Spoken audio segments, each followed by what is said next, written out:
Umilaw. Umilaw, di ba? Kabila, umilaw. O yan. Yun ang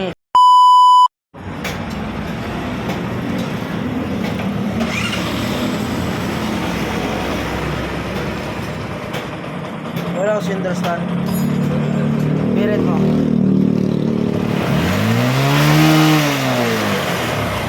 Ayaw mag-charge.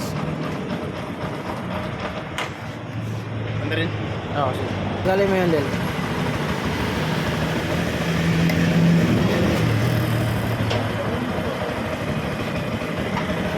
Wala, dyan mo. Ito lang. Umiilaw, pero pag dito, hindi na ilaw.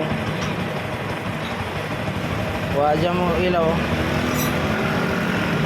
Ilipat mo yun sa kwan. Ito, ilipat mo positive. Grounded, stator. Okay, tanggalin mo ang tangke. Titinin natin kung walang lost contact. Yan, dalawang blow, mapagana natin galing sa stator.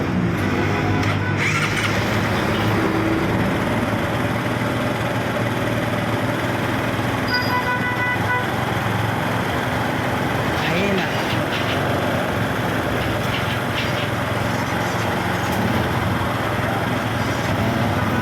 Dami sa stator mo, sir, sa charging system.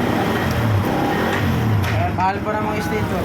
Ayaw mag-charge yung motor mo dahil walang lalabas dito yung dalawang blow yung galing sa charging system.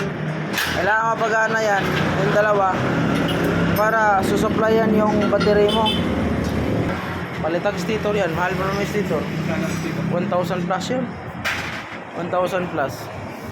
Ito napalitan rin ng stator bago. Tapos yung dalawang wire na blow kailangan may supply para malaman siya kung nagcha-charge.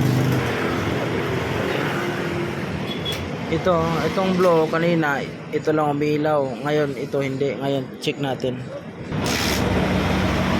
Automatic na, nag-charge na siya. Tapos, dito pa lang sa dalawa, titingnan yung test-light. Kailangan umilaw. Umilaw, di ba? Kabila, umilaw. O yan. Yun ang purpose dyan para magkaroon ng charging system. Piga. Okay na, charge na.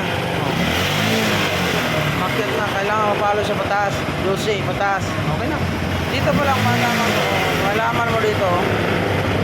Stick lang rin? Hindi pa lang rin? Oo.